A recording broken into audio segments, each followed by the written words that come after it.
Ayuntamiento de Arrecife aprobaba en pleno, en enero, por unanimidad, seguir con el plan de pagos para saldar la millonaria deuda por la indemnización del solar de Ginor y tal, y como se aprobó en octubre de 2019 por el juzgado, así como en sesión plenaria, con los votos a favor del PSOE, Partido Popular, Nueva Canarias y Somos.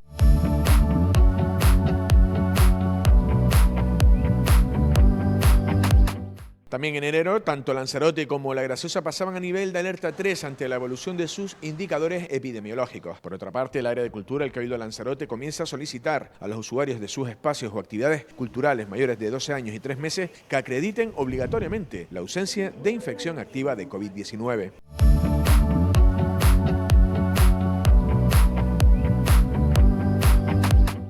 También en este mes la suerte rozaba a la isla de Lanzarote, ya que un primer premio del sorteo de la Lotería Nacional celebrado el jueves 13 de enero de 2022, dotado con 300.000 euros por serie, al correspondiente número 11.022, era vendido en el Bazar Juani, una de las administraciones de Lotería de Arrecife.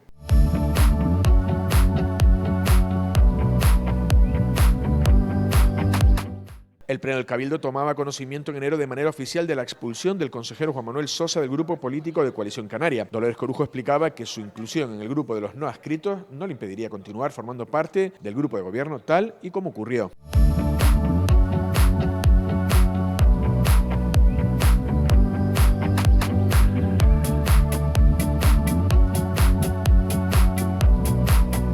En febrero ya se hacía un balance y es que el 38% de las embarcaciones que arribaron a Canarias de forma irregular durante el primer mes de 2022 procedentes del continente africano lo hicieron a costas y puertos lanzaroteños. En enero llegaron a la isla 27 pateras con 1.175 inmigrantes a bordo de las mismas. Esta tendencia al alza en la llegada de pateras se mantuvo en la isla durante todo el año.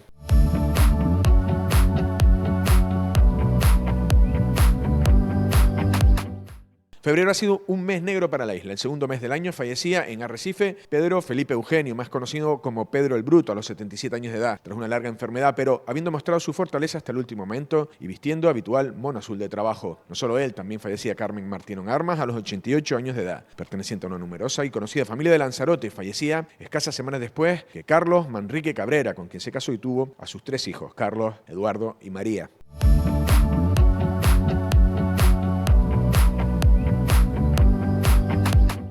Febrero dejaba una noticia muy positiva para el turismo y es que la apertura británica, por la que por fin el gobierno de España permitía a los menores de países extracomunitarios viajar sin tener las 2 dosis de la vacunación y exigiéndoles tan solo una prueba PCR negativa, animaba de manera importante al mercado turístico con las islas.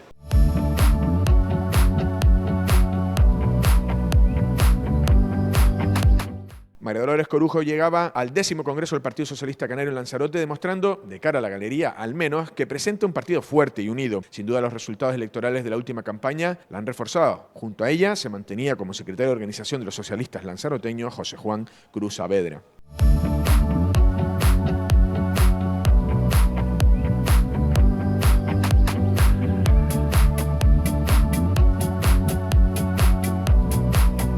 Arrecife luce desde el mes de marzo la escultura Pescador con Marlín que realizó Jorge Isaac Medina y que muestra a Gregorio Fuentes luchando con un pez o lo que es lo mismo, al protagonista de la conocida novela de Ernest Hemingway, El viejo y el mar, que era lanzaroteño.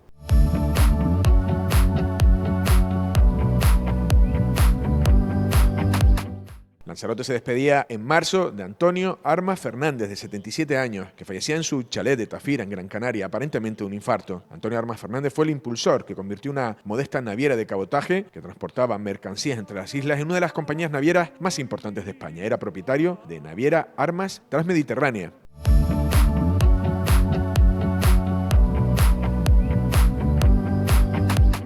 No pudo ser. El gobierno de Canarias finalmente retiraba la custodia a Ulises y Gloria del niño que tenían en acogida desde hacía casi 4 años y por el que llevaban batallando cerca de 2.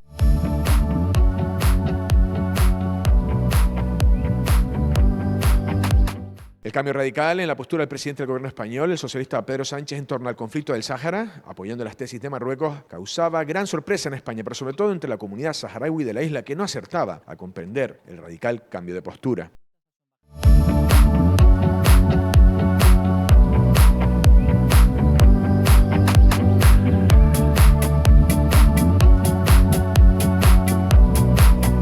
La polémica estaba servida en cuanto el gobierno de Canarias anunciaba que se lograba dar un paso importante al destinar un helicóptero medicalizado a Lanzarote. La cuestión es que este transporte aéreo cubriría la zona de las 3 islas de La Graciosa, Lanzarote y Fuerteventura, y el Ejecutivo decidía instalar la base del helicóptero en Fuerteventura, algo que no sentaba nada bien en la isla.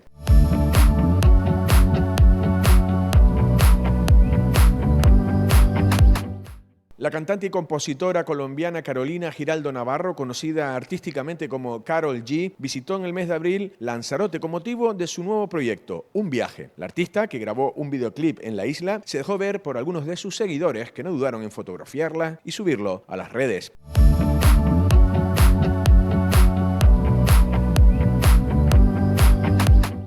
El aeropuerto César Manrique de Lanzarote sobrepasó en Semana Santa las 2.000 operaciones nacionales e internacionales. Esta cifra supera las 1.879 que se registraron en el 2019, el año anterior al inicio de la pandemia, y triplican las del pasado año, que se redujeron a 677. Las buenas perspectivas se concretaron en una ocupación media del 80%, llegando al 85% en los días más relevantes. Los restaurantes, centros turísticos y centros de ocio estuvieron a tope, al igual que la isla de La Graciosa.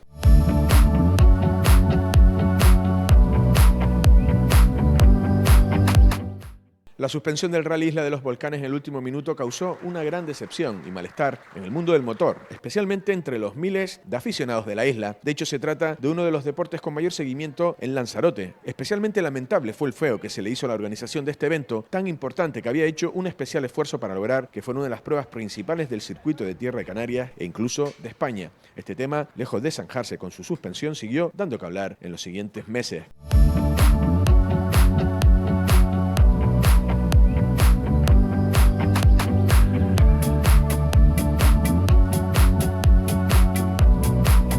El gobierno de Canarias anunciaba en mayo que su departamento tramitaba ya la redacción del proyecto para crear una nueva vía alternativa que uniera Arrecife a la altura de Argana, rodeara la localidad de Playa Honda y conectara con el aeropuerto Lanzarote. Con este anuncio se daba por finalizado el debate del soterramiento de Playa Honda.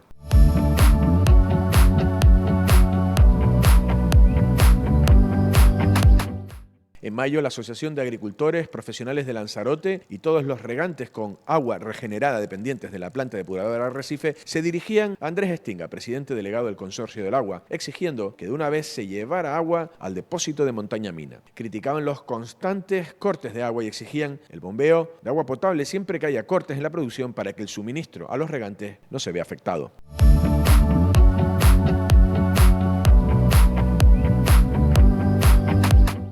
El Ayuntamiento de San Bartolomé informaba en mayo que ya se habían iniciado los trámites de 260 solicitudes para la insonorización de las viviendas afectadas por las servidumbres acústicas en la localidad de Playa Honda. Gracias a la lucha y a las reiteradas alegaciones realizadas por el Ayuntamiento de San Bartolomé, también se benefician de este plan unas 600 viviendas de Matagorda y en Argana Alta.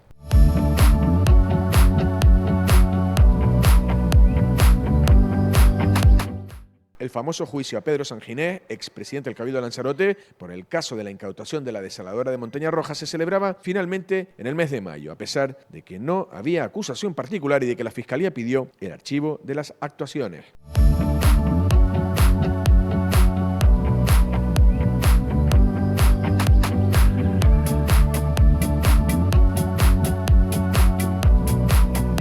Coalición Canaria en Arrecife elegía por aclamación a Echedey Eugenio Felipe como cabeza de lista al Ayuntamiento de Arrecife en los comicios electorales de 2023, tras la reunión de la Asamblea Local Extraordinaria de Arrecife, en la que sus miembros apoyaron con el 100% de los votos la candidatura del actual portavoz nacionalista en el Ayuntamiento capitalino. Era el primero de los candidatos lanzaroteños que se daba a conocer.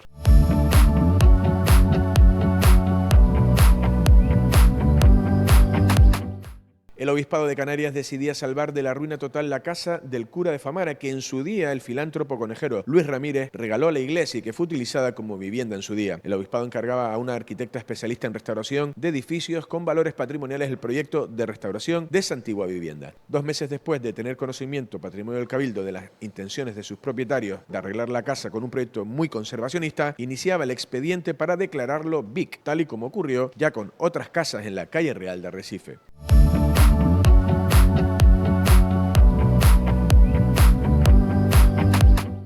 era un secreto a voces. José Valle era el nuevo presidente de la Cámara de Comercio de Lanzarote y La Graciosa y la persona que sustituiría al hasta ahora presidente José Torres, tras 12 años en el puesto. Valle es el presidente del Círculo de Empresarios de Lanzarote y ha sido responsable de la Asociación de Trabajadores Autónomos de la isla.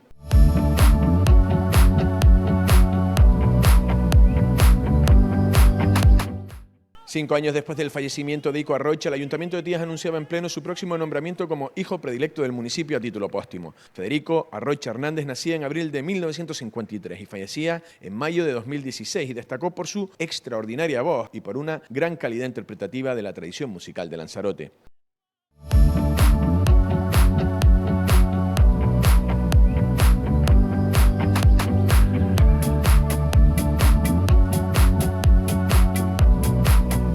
La alcaldesa Daría Belia García anunciaba en julio una redistribución de las diferentes áreas que conforman el gobierno municipal del Ayuntamiento norteño. La plataforma del municipio de Daría daba así por roto el pacto de gobierno con Coalición Canaria tras el reciente relevo de la nacionalista Chasirá Siní en la alcaldía por la actual regidora.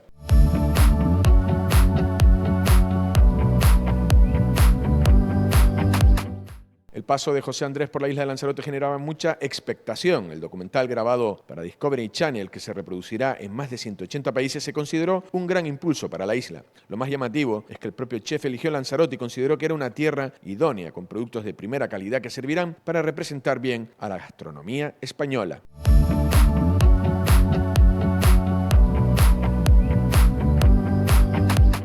Ya decíamos que la suspensión del Rally Isla de los Volcanes iba a traer cola, y así fue. El cese de la que fuera consejera de Podemos no electa de Medio Ambiente del Cabildo de Lanzarote, Elena Solís. La exconsejera no se marchaba en silencio, sino atacando a la línea de flotación del, según ella, doble discurso que practican los socialistas en torno al territorio y el medio ambiente. Dos banderas que el PSOE alza siempre en las elecciones y cuando está en la oposición, pero que cuando gobierna deja ver cómo saltan las contradicciones.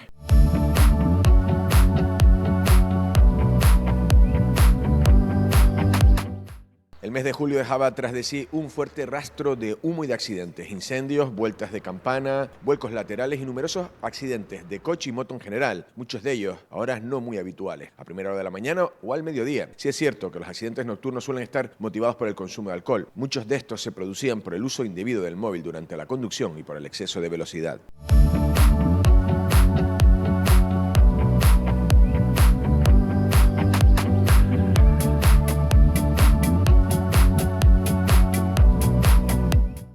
Pateras y 317 inmigrantes llegaron el pasado 12 de agosto a Lanzarote en el plazo de apenas unas horas. Por otra parte, el pequeño de 6 años que se encontraba ingresado de gravedad al volcar la patera en la que llegó a Lanzarote fallecía en el Hospital Insular Materno-Infantil de Gran Canaria. El niño tuvo que ser reanimado de una parada cardiorrespiratoria a su llegada y fue trasladado junto a una mujer embarazada al Molino Orosa.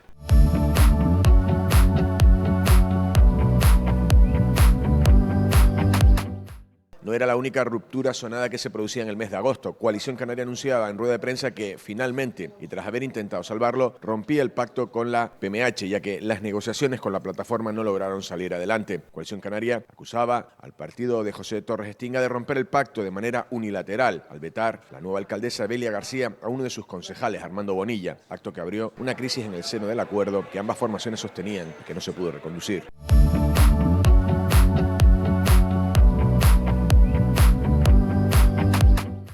Indignados, así estaban los gracioseros a mediados de agosto, y es que la isla de La Graciosa volvía a sufrir por enésima vez un nuevo corte en el suministro de agua que dejó varios días sin abastecimiento a los miles de residentes y de turistas que conviven allí en pleno mes de agosto. Situación ante la cual el ayuntamiento confirmaba que será la policía local la que de forma oficial redacte un informe que deje constancia de esta última avería.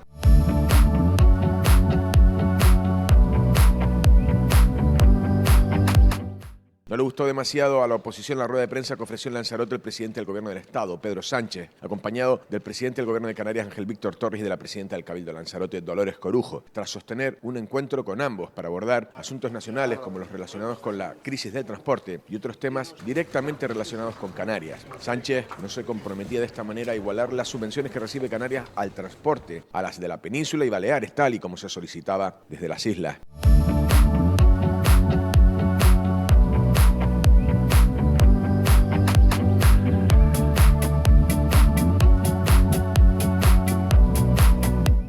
Casi 22.000 estudiantes volvían a clase entre los pasados 9 y 12 de septiembre en la isla de Lanzarote. En cuanto al número de profesores de la isla, se situaba como otros años en torno a los 2.000. Este año la situación en educación volvía a una cierta normalidad, ya que este curso se volverá a desarrollar como antes de la pandemia, sin ningún tipo de restricción y sin protocolos contra el COVID-19.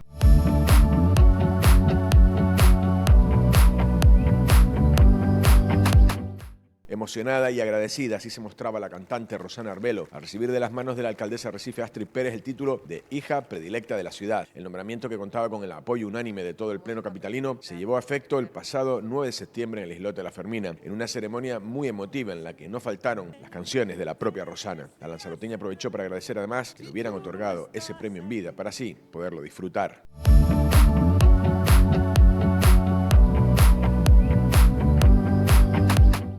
Más de 50.000 personas disfrutaron del éxito rotundo de la 33ª edición de la Feria Insular de Artesanía, que se desarrolló entre el 9 y el 15 de septiembre en el recinto ferial de Mancha Blanca. La feria estuvo marcada por la sostenibilidad y la identidad de la mujer artesana y contó con la presencia de un centenar de artesanos y artesanas de Canarias que expusieron sus trabajos ante decenas de miles de visitantes. Además, Melendi e India Martínez pusieron el colofón a las fiestas de los Dolores, congregando a miles de personas en Mancha Blanca.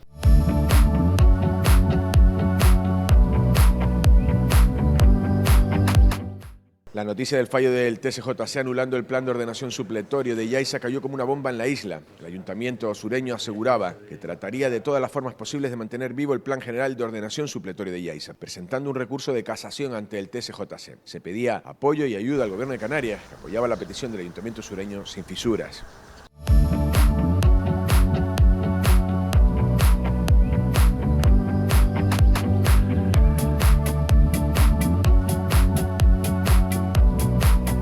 Un informe de GESPLAN apuntaba en octubre que ninguno de los 3 BIC de la calle Real de Arrecife, el Hotel Oriental, el edificio Tamaragua y el Mercadillo, que el Cabildo de Lanzarote incoó con el máximo grado de protección que permite la Ley Canaria de Patrimonio, contaba con valores sobresalientes como para tener tal protección. El informe concluyó en efecto que de estos inmuebles ninguno presenta excepcionalidad o singularidad en su composición de fachada o tipología de planta y que los valores que presentan son comunes a otros inmuebles del casco histórico de Arrecife y no sobresalen sobre ellos, requisito para su declaración de bien de interés cultural. El ayuntamiento anunciaba su intención de presentar las alegaciones pertinentes al expediente de incoación del BIC de los 3 inmuebles de la capital.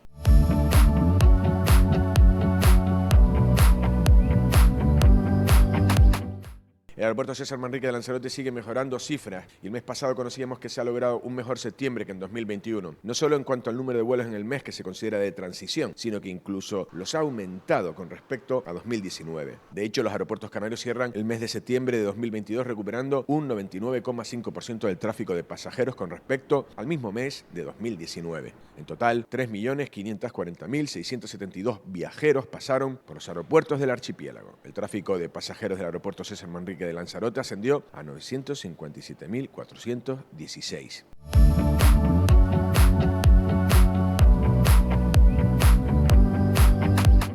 La conexión submarina de red eléctrica entre Lanzarote y Fuerteventura entrará en funcionamiento en octubre. El nuevo cable mejora de manera decisiva la seguridad y la calidad del suministro de Lanzarote y de Fuerteventura y facilita su avance en la transición energética. Gracias a esta interconexión será posible maximizar la evacuación de energías renovables en condiciones de seguridad para el sistema y reducir la dependencia de combustibles fósiles y las emisiones de CO2 en ambas islas. Red Eléctrica ha invertido 36 millones de euros en este enlace, con un trazado que recurre a las últimas técnicas en materia de protección medioambiental y de integración en el entorno. Así, la infraestructura se compone de 14,5 kilómetros de trazado submarino con una profundidad máxima de 80 metros y 2 trazados terrestres soterrados de 1,8 kilómetros en Lanzarote y 645 metros en Fuerteventura.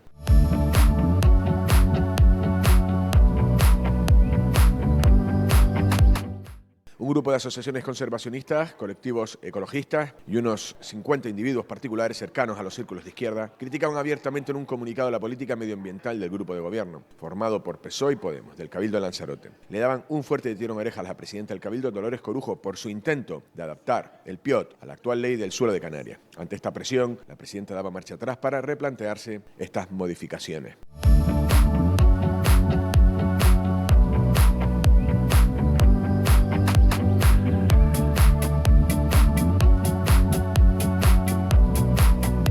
La palmera inclinada de Montaña Negra, Testeina, próxima a Mazdache, era brutalmente talada en noviembre. Este acto vandálico acababa con todo un símbolo de la isla. La policía y el propio Ayuntamiento de Tías reconocían que se estaba investigando el hecho y que de encontrarse el culpable habrá para él una dura sanción.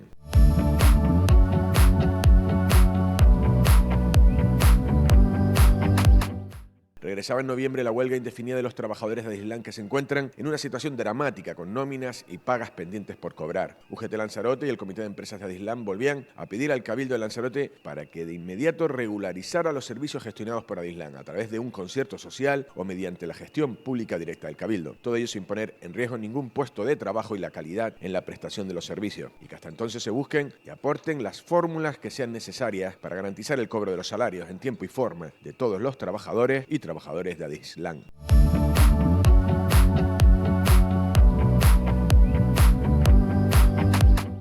El expresidente del Cabildo de Lanzarote, Pedro Sanginas, anunciaba en noviembre su decisión de no encabezar las listas de Coalición Canaria de cara a las próximas elecciones. Su implicación en el caso Calatayud, que aún no se sabe cómo finalizará judicialmente, le convierte, a su propio juicio, en poco adecuado para la organización política. En cualquier caso, él mantiene su inocencia y asegura que se trata de una campaña política para inhabilitarle como contrincante político, algo que, según asegura, han conseguido. Han ganado una batalla, pero no la guerra.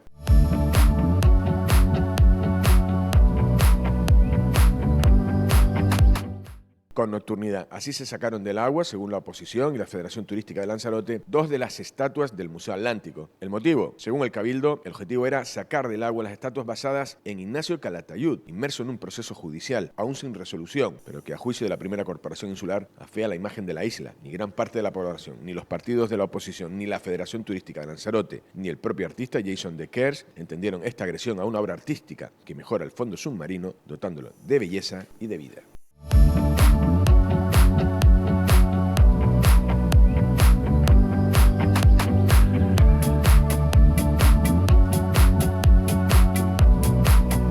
El pasado 15 de diciembre, Coalición Canaria presentaba oficialmente a sus candidatos a la presidencia del Cabildo y al número 1 al Parlamento de Canarias. Tras haber deshojado la margarita, no sin un largo proceso de reflexión y discusión, los nacionalistas elegían finalmente de manera oficial a Osvaldo Betancor como candidato a la presidencia del Cabildo y a Midalia Machín como número 1 en la lista al Parlamento de Canarias.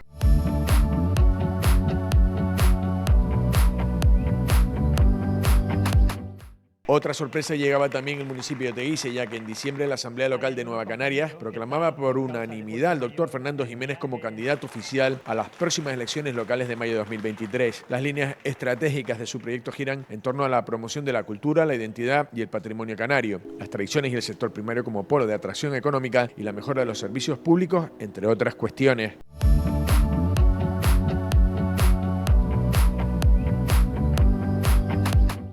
El alcalde Yaiza, Óscar Noda, la presidenta del Cabildo de Lanzarote, Dolores Corujo, y el vicepresidente del Gobierno de Canarias, Román Rodríguez, presentaban en el último mes del año el proyecto de soterrar las partes más sensibles de la zona sur de la isla del nuevo y potente tendido que Red Eléctrica quiere instalar. El encuentro, más allá de su evidente interés ecológico y paisajístico, levantaba suspicacias debido a la aparentemente cada vez más cerca alianza entre PSOE, Nueva Canarias y UPI.